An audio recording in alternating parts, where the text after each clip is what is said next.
그리고 이 자산 가격이라는 것은 연착륙이라는 게 없거든요. 예. 오를 때는 항상 실물 경제를 가대평가하고 지나치게 많이 오르고 지금이 그런 상태이죠. 네. 예, 그다음에 떨어질 때는 경착륙이라고 그러는데요. 예. 적정 수준보다 훨씬 더 밑으로 떨어져요. 예, 저는 그런 경착륙 순간들이 앞으로 남아있다. 네네. 예, 그래서 지금은 서서히 조심스럽게 접근해야 된다. 네. 예, 시작을 그런 식으로 하고 있습니다. 네. 안녕하세요. 들어는 봤지만 읽지는 못한 당신을 위한 다독다독 책장을 열겠습니다. 네, 안녕하세요. 안녕하세요. 뵙게 돼서 네. 반갑습니다. 네, 안녕하세요. 네. 오늘은 교수님이 먼저 인사를 해주셔서 네. 바로 소개를 해드려야 될 것 같아요. 네네. 방금 소개 글대로 지금 금리가 언제 막 올라가려나, 올라가면 또 어떻게 되려나 잘 모르겠는 거예요. 예. 저희로서는 항상. 예. 그리고 하던 대로 하면 되는 건 아닌 것 같은데 예. 어떻게 해야 될지도 또 모르겠고 예. 근데 이렇게 오늘 답을 주시고 지금 새로운 세상에 어떤 것들을 보고 생각해야 하는지 알려주신 책이 있어서 그레이트 리셋이라는 책을 가지고 오게 되었고요. 이 책의 지은이는 김영익 서강대학교 경제대학원 교수님이십니다. 여러분이 아마 얼굴 보시면 이분이구나. 네. 그리고 목소리도 들어본 것 같다. 네. 아마 아실 거예요. 정말 경제 쪽에서는 다방면으로 활동하고 계시고 네. 책도 이번에 13번째 책이라고 합니다. 네, 네. 김영익 교수님 안녕하세요. 예, 안녕하십니까. 반갑습니다. 음. 예, 이렇게 나와주셨는데 많이 바쁘신 것 같더라고요, 요즘에. 예, 요즘에 여기저기서 세미나 참석하라. 네. 예, 그리고 강의 요청들이 많이 들어와가지고요. 예. 예, 코로나가 좀 진정되니까 다시 지금 확산되고 있는데, 네. 대면 강의 좀 하고 있습니다. 네. 예, 그러다가 느닷없이 또 제 수강생들 중에서 코로나 확진자가 나왔다. 그래서 코로나 검사해라 그래가지고 올해 3번이나 검사했었습니다. 네, 그러셨군요. 그래서 저희가 이제 점점 정말 피해갈 수 없는 것처럼 정말 목 앞에 닥치더라고요. 계속해서. 맞아요. 예, 누가 언제 걸려도 그런 만큼 정말 우리 변화 너무 컸고 또 막 변이 바이러스가 나오면서 또 경제적으로 어떤 것들이 바뀔까 막 그런 걱정도 되고 너무 모르겠어요. 한치 앞도. 그렇죠. 예, 근데 오늘 가지고 오신 책이 그레이트 리셋이잖아요. 어떤 책인가요, 이 책이? 우선 리셋이라는 것은 처음부터 다시 시작해보자는 거거든요. 여기다 그레이트가 붙었으니까 더 크게 한번 다시 생각해보자. 그런 의미를 담게 했습니다. 클라우스 슈밥이라는 세계경제 포럼 회장이 코로나 이후에 모든 사회 경제 질서가 바뀔 것이다. 그러면서 이 그레이트 리셋이란 단어를 그분이 먼저 쓴 거거든요. 그래서 그분 또 단어를 그대로 좀 인용한 것입니다. 근데 생각에 따라 다르지만은 저는 코로나가 우리 인류한테 2가지를 줬다고 시사했다고 보고 있어요. 첫 번째 소득 불균형 좀 해소해라. 2번째 좀 에너지 좀 아끼고 살아라. 전 세계적으로 소득 불균형이 너무 심화됐거든요. 과거 역사를 보면 소득 불균형이 너무 심화되면은 전쟁, 혁명, 전염병으로 이런 거로 해결돼요. 근데 당장 전쟁, 혁명 같은 거 없겠죠. 근데 과거에 이게 패스트 같은 코로나가 발생하면 정말 많은 사람들이 죽었거든요. 근데 죽고 나서 코로나가 이런 전염병이 진정되고 나면은 기업들이 다시 일을 해야 되는데 사람들이 많이 죽어가지고 일을 시킬 사람들이 일할 사람들이 별로 없는 거예요. 그래서 임금을 많이 올려주거든요. 그러면서 소득 불균형이 해소가 되게 됩니다. 그래서 저는 지금 전 세계가 소득 불균형이 너무 심화됐는데 코로나가 그런 의미를 담고 있다고 생각하고 있고요.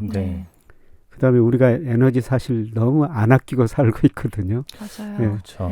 그래서 에너지 좀 아끼고 살아라. 그래서 우리가 보통 트랜스포트 사회에서 텔리포트 사회로 전환됐다 그런 의미를 담고 있는데요. 과거에는 무슨 일을 하기 위해서는 우리가 버스 타고 기차 타고 비행기 타고 몸으로 직접 가서 일을 했거든요. 근데 지금은 웬만하면은 사이버로 거의 다 해결을 하거든요. 지난 한 학기 동안 강의 저희 사이버로 했었고요. 그러셨구나. 그다음에 제가 한 회사 사회이사를 하고 있는데 이 사회조차도 사이버로 해결합니다. 그러니까 사람들이 덜 이동을 한다는 거죠. 그러면은 원유를 덜 쓰게 되죠. 그래서 에너지를 좀 아끼게 되고 예, 그래서 또 요래 ESG라고 그러는데요. 예, 예. 뭐 이 환경, 네. 뭐 이런 걸 우리가 더 관심 있게 갖는 이런 계기가 되지 않았느냐 네. 이런 생각이 듭니다. 크게 보면요. 네. 저희가 코로나가 던져준 메시지는 이제 그렇게 좀 이해를 할 수 있을 것 같고요. 그러면 그런 상황에서 이제 교수님이 말씀하신 그레이트 리셋은 이게 조금 뭐랄까요? 금융 쪽으로 생각해 보면 우리가 부채가 너무 많이 늘어나서 예. 그리고 또 자산 가격은 반대로 너무 버블이 생겨서 한 번쯤은 이게 좀 해소가 돼야 되지 않냐라는 의미로 좀 그레이트 리셋을 쓰신 거라고. 그게 이제 경제적 측면에서 핵심 말씀해 주셨는데요. 네, 네. 우리가 2000년대 돌아와서 특히 2008년에 미국에서 글로벌 금융위기가 있었고요. 그다음에 그렇죠. 네. 작년에 코로나 경제위기, 예. 뭐 그레이트 록다운이라 이런 식으로 표시하는데 네.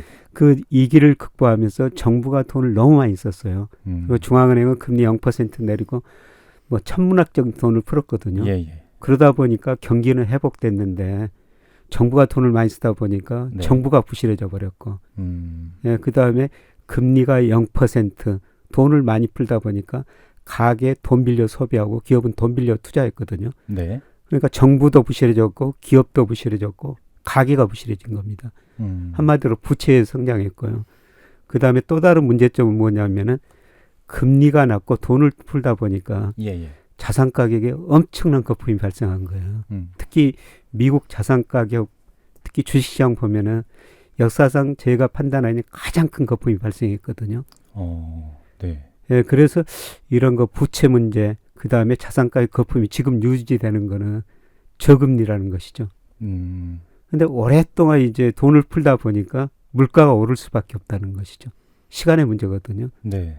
그래서 이게 물가가 오르면은 각국의 중앙은행은 금리 인상할 수밖에 없고 금리를 인상하면은 부채 문제가 터질 수 있고 네. 그다음에 자산 가격 거품이 붕괴될 수 있다. 네네. 그 시기는 아무도 모르지만은 예. 제가 생각하는 그 시기가 네. 1년 이내에 다가올 것이다. 네, 그러니까 그걸 용기 있게 21년, 22년 정도로 본다라고 책에 아예 써주셨더라고요. 네. 사실 뭐 저한테 뭐 일부 언론에서 닥터 둠이라는 이런 표현을 쓰는데요. 제가 꼭 닥터 둠은 아니었었고요. 네. 제가 2000년부터 2006년까지는 우리 주가가 오른다고만 했어요. 많은 거 비관론자들하고 제가 논쟁한 적이 있었고 그때는 대표적인 낙관론자가 됐었거든요. 예, 예. 예, 그런데 제가 2007년부터가 비관론자로 돌아섰다고 이렇게 이야기가 되는데 제가 2007년 미국에서 글로벌 금융위기가 시작될 것이다. 네. 이렇게 전망했는데 제 예상보다 좀 늦게 네. 2008년에 왔어요. 네, 네. 예, 그리고 2018년에 투자의 미래란 책을 쓰면서 2019년 뭐 상반기에 나온 책이군요. 2020년에 네. 또 상당히 어려워지고 주가가 폭락할 수 있다. 네, 네. 이런 책을 썼었거든요. 예. 그런데 코로나가 터질 줄 작년에 몰랐었죠. 그렇죠. 예, 그런데 작년에 코로나 터져가지고 예. 1930년대 대공황 이후 세계 경제가 작년에 마이너스 3.3% 성장해가지고 가장 어려웠었고요. 네. 예, 주가도 폭락했지 않습니까? 그렇죠. 예, 물론 그 책에서도 폭락할 때 우리가 부자가 될 기회다. 예, 그런 책을 썼었습니다. 네. 뭐 이런 것 어려운 사건을 몇 번 이야기하고 또 그런 사건들이 발생하다 보니까 네, 맞아 떨어지니까 이제 예, 닥터 네. 둠이라고 이야기하는 것 같은데요. 예. 예, 그런데 저는 그 내년 하반기쯤에 또 한 번 위기가 오리라고 보고 있는데 네. 예, 그거는 좀 지켜봐야 될 것 같습니다. 아, 네. 예, 방금 나오다 보니까 어떤 저 유튜브에서 어떤 분이 나와서 예. 기상학자와 경제학자 둘이 같이 공통적으로 하는 거는 미래를 예측하는 건데요. 네, 네. 근데 기상학자는 지금 비 온다는 건 알 수가 있다는 거죠. 네. 근데 경제학자는 지금이 경제가 어떤 상태인지 알 수도 모르는데 어떻게 미래를 예측하느냐. 네. 예, 이런 거 이야기를 하던데 네, 네. 예, 사실 미래를 예측하기는 굉장히 쉽지 않습니다. 그러니까요. 네. 오늘 그래서 방금 말씀해 주신 것들 뭐 경제 상황에 좀 거품이 많이 끼어 있고 예. 또 이제 미래 위기가 다가오고 있다고 느끼고 계시고 이런 것들을 이제 좀 책에 담아 주셨잖아요. 예. 그래서 그런 것들을 좀 자세하게 좀 여쭤보고 싶고요. 예. 그러기 전에 저희가 이제 게스트분 모셔놓고 이 책을 어떻게 읽었는지 MC들이 발표하는 시간이 있습니다. 그러세요? 그래서 예. 어떻게 읽었는지 간략하게 좀 네. 소개하고 그리고 예. 또 이어가도록 하겠습니다. 예, 예. 먼저 하시죠. 네, 네. 제가 먼저 하겠습니다. 네. 저는 늘 적어옵니다. 네. 작년 코로나 이후 세상에 막대한 양의 돈이 풀렸다. 그것은 돈 가치 하락을 일으켰고 반대로 자산 가격의 폭등을 불러왔다. 한국의 코스피는 한동안 유지되던 박스권을 돌파하고 3,000을 넘어 3,300을 바라보고 있고 미국 나스닥 지수도 코로나 직전 1만 수준에서 벌써 1만 4천을 돌파한 지 오래다. 부동산 또한 꾸준히 상승하는 분위기에서 완전한 폭등장으로 변해 불과 1년 사이 직전 시세보다 50% 이상 상승한 주택이 부기지수다. 이처럼 자산 가격이 끝모르고 오르다 보니 이제 사람들의 눈에 하락이라는 리스크가 더 이상 보이지 않게 된 것 같다. 하지만 자산 가격이 끝없이 상승만 할 수는 없다. 조정의 날은 언제고 온다. 개인적인 경험을 돌이켜보면 투자를 하면서 가장 위험했던 순간은 하락했을 때가 아니라 오른다는 확신에 차 있었을 때였다. 그렇게 자신만만하다가 생각지도 못한 위기 상황을 맞이하는 순간 나락으로 떨어질 수 있다. 그러니 조심하자. 끝모를 상승장에 취해 있다가 어느 순간 낭떠러지 앞에 서 있는 자신을 발견하게 될지도 모르니까. 이미 여러 신호들이 위기를 경고하는 상황이다. 이제는 다시 한번 대비를 해야 할 때다. 라고 적어봤습니다. 네. 뭐 거의 제 책 내용을 아주 정확하게 표현해 주신 것 같은데. 읽다 보니까 좀 무서워지더라고요. 네, 그래서 좀 준비할 필요가 있다는 생각이 들었고요. 로사님은 어떻게 읽으셨나요? 네. 저희는 책도 많이 읽고 또 유튜브도 보고 하면서 어떻게 하면은 이 위기 속에서 살아남을 것인가를 연구를 많이 하는 편인데 그쵸.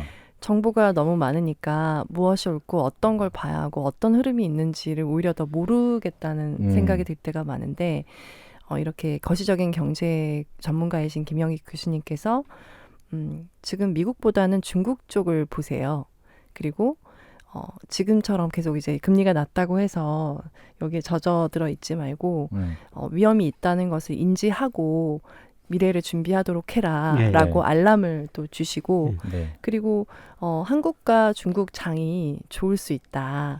그리고 환경 부분의 그러니까 그런 주식들 그런 부분들을 굉장히 눈여겨보아라. 이런 식으로 이 흐름들이 어떻게 만들어지고 있고 또 환율이라든지 또 우리 주택 가격이라든지 우리가 궁금한 모든 분야에 대해서 이런 흐름들이 있다고 되게 거시적으로 짚어주시는데 데이터에 의해서 짚어주세요. 그런 걸 보면서 이제 한번 정말 저도 리셋이 되는 거죠. 그래서 미국 주식은 그래도 좀 상위 항상 쓰는 뭐 페이스북이나 애플이나 이런 거는 괜찮지 않을까? 뭐 이런 식으로 이렇게 좀 안일하게 있었던 것 같아요. 근데 그 주식들이 앞으로 어떻게 될지 저도 알 수는 없지만 중국은 막 1,000주씩 사야 되고 해서 너 하기 싫은데 중국은 좀 못 믿겠는데 막 이런 생각도 있고 근데 그래도 중국이 어떻게 발전하고 있고 어떻게 안정화되고 있는지를 데이터로 보니까 그래도 좀 믿음직한 주식을 1,000주씩 사는 것을 다시 생각해 봐야겠다라고 리셋이 되더라고요. 그러니까 그전에는 중국 사보려다가 또 말고 이랬었거든요. 그런 식으로 제가 생각을 어디로 옮겨가야 하는지에 대해서 굉장히 잘 짚어주셔서 저에게 큰 도움이 될 것 같습니다. 그래서 저는 정말 김영익 교수님께서 소신 있게 항상 제 모델에 의하면 이러합니다라고 말씀해 주실 때마다 굉장히 감탄하고 또 그런 부분이 틀렸을 때도 있고 맞았을 때도 있는 걸 쭉 지켜봤었는데요. 그럼에도 불구하고 계속해서 그런 알람을 주시고 또 방향을 제시해 주시는 부분에 대해서 너무 감사하게 생각하고 이 책을 읽고 저는 또 도움을 또 방금 말씀드린 너무 많이 받을 것 같습니다. 감사합니다. 네. 두 분이 뭐 제 생각을 정확히 다 표현해 주셔가지고 네, 그래서 데이터가 굉장히 많았고 또 항상 매일 이렇게 입력하셔서 그 모델링 하시잖아요. 그래서 우리가 구독자분들께도 어떤 얘기를 해주면 좋을지 한번 처음부터 짚어보도록 하죠. 책의 사실 첫 부분에 이렇게 눈에 가장 먼저 띄었던 거는 사실 하락 얘기였습니다. 저도 2021년, 22년쯤에서 한 번쯤은 버블이 터질 수 있다라고 경고의 말씀을 좀 시작으로 해주셨잖아요. 그렇게 전망하시는 이유가 어떤 걸까요? 우선 저는 좀 미래를 예측할 때 미래 무슨 일이 발생할지 아무도 모르거든요. 그렇죠. 저는 뭐 대학원 석사 박사 과정에서 그 계량 경제 공부, 시결 경제 이런 걸 통계 공부를 참 많이 했었어요. 그래서 저는 여러 가지 모델로 각종 변수를 예측을 해봅니다. 그래서 그 모델이 나쁜 쪽으로 나오면은 무슨 나쁜 일이 발생할 것인가 이걸 상상해 보고요. 좋은 쪽으로 뭐 많이 예를 들어 주가 오른쪽으로 나오면 어떤 좋은 일이 발생할 것인가 이걸 상상해 보거든요. 네. 예, 그런데 우선 그 제 모델에 내년 하반기 모든 경제 변수들이 상당히 어렵게 나오고요. 네. 그래서 이제 그 이유를 이제 찾게 되는 겁니다. 그래서 이 책에서 이제 주장한 거는 뭐 제가 평소 주장이지만은 각 경제 주체 부채가 너무 많다. 네. 근데 여기 있는 부채 데이터가 네. 작년 2분기인데 그 이후로 또 4분기 데이터까지 발표가 됐어요. 예. 그래서 제가 강의 자료에는 늘 업데이트 시키거든요. 만약 이걸 보고 계신 분들이 네. 앞으로 이런 거 업데이트 자료를 보고 싶다 그러면 제가 강의 자료를 매월 업데이트합니다. 아, 정말요? 네, 그래서 필요하신 분한테는 보내드릴 수가 있고요. 아, 예. 어디로 가면 되나요? 저한테 메일로 주시면 네. 네네네. 네, 제가 보내드리도록 아, 하겠습니다. 예. 근데 뭐 여담입니다만은 제가 앞으로 다시 태어나서 혹시라도 강의를 하게 된다면은 경제학 공부는 강의는 안 할 것이다. 왜냐하면 그 철학이나 인문학 강의하신 분들은 강의자를 한번 만들으시면은 맞아요. 뭐 6개월, 1년도 쓰실 수가 있거든요.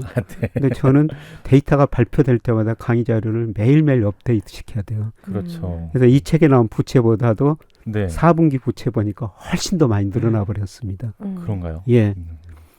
그리고 미국 버핏 지수라고 그러는데요. 예, 예. 명목 GDP 비해서 주식 시가총액이 얼마인가? 이 책에 297%로 네. 예, 작년 2분기께 돼 있는데 그 이후로 올 1분기까지 발표가 돼 있는데요. 317%로 야. 역사상 최고치까지 올라 버렸거든요. 네. 예, 그래서 지금 전 세계가 부채가 너무 많다. 예, 그리고 자산 가격에 특히 미국 주식 가격에 역사상 가장 큰 거품이 발생했다. 네. 물론 거품이 발생했다고 지금 꺼지는 거 아닙니다. 근데 점점 위험한 순간으로 가고 있다. 네. 예. 그리고 이 자산 가격이라는 것은 연착륙이라는 게 없거든요. 예. 오를 때는 항상 실물 경제를 가대평가하고 지나치게 많이 오르고 지금이 그런 상태이죠. 네. 예, 그다음에 떨어질 때는 경착륙이라고 그러는데요. 예.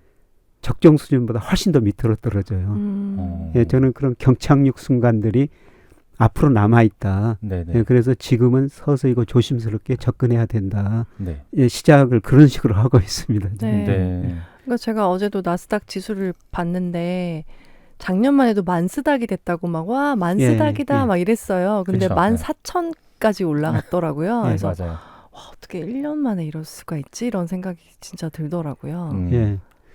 그래서 제가 뭐 이런 경고를 보내고 있는데도 지금 미국 네. 주가가 계속 오르고 있거든요. 고공행진하고 있죠. 고공행진하고 있는데 네, 네. 이 책에도 제가 썼습니다만 미국 가계 자산 중에서 금융 자산 중에서 주식 비중이 이 책에는 한 50% 정도 나와 있는데 또 올 1분기 데이터 보니까 52%로 나와 더 있어요. 올랐네요. 정말 올인해 있군요. 역사상 최고 수준입니다. 네. 예, 그런데 과거에 50% 근접할 때가 2000년 IT 거품 붕괴 직전이었고요. 네. 예, 그다음에 2007년 글로벌 금융위기 직전에 50% 근처까지 갔었거든요. 네. 그리고 미국 주가가 급락했었죠. 지금은 52%로 더 높은 수준입니다. 근데 미국 자산 가계 자산 주식 비중 52%라는 것은 미국 가계가 그렇게 낙관적으로 뭐 주식을 많이 샀다는 의미도 되지만은 예. 또 가격이 많이 올라가죠. 주가가 많이 올라가지고 그쵸. 비중이 그렇게 늘어났다는 겁니다. 네. 근데 미국 가계 입장에서는 자기 자산 중에서 주식 비중이 역사상 52%나 됐는데 네. 더 늘릴 것인가? 예, 그거는 저는 아니라고 생각하고 있거든요. 네. 예. 그래서 여러 가지 지표로 보면은 또 미국 사람들이 우리나라 사람들도 돈 빌려가지고 주식을 사고 있는데요. 네. 그게 신용융자 잔고라고 그러는데 네, 네. 우리도 한 24조 빌려가지고 주식을 사고 있거든요. 우리 투자자들이. 근데 예. 미국은 그게 8천억 달러가 넘어서가지고 최근에 너무 빠른 속도로 증가했어요. 주식시장 미래가 낙관적으로 보이니까 그냥 돈 빌려가지고 주식 사고 네. 있는 거죠. 계속 오른다 예, 예. 있는 거죠. 이럴 네. 때는 우리가 다른 쪽에서 한번 시장을 바라볼 필요가 있다. 예, 그런 말씀을 좀 드리고 싶어가지고요. 이 책을 쓴 겁니다. 네. 네. 이 책에서는 전례 없는 위기를 맞게 될 것이다라고 하셨어요. 예. 그래서 너무 무서웠거든요. 그러니까 그래서 그런 돌려보셨을 때 보이는 규모가 어떻길래 그렇게 생각하셨는지.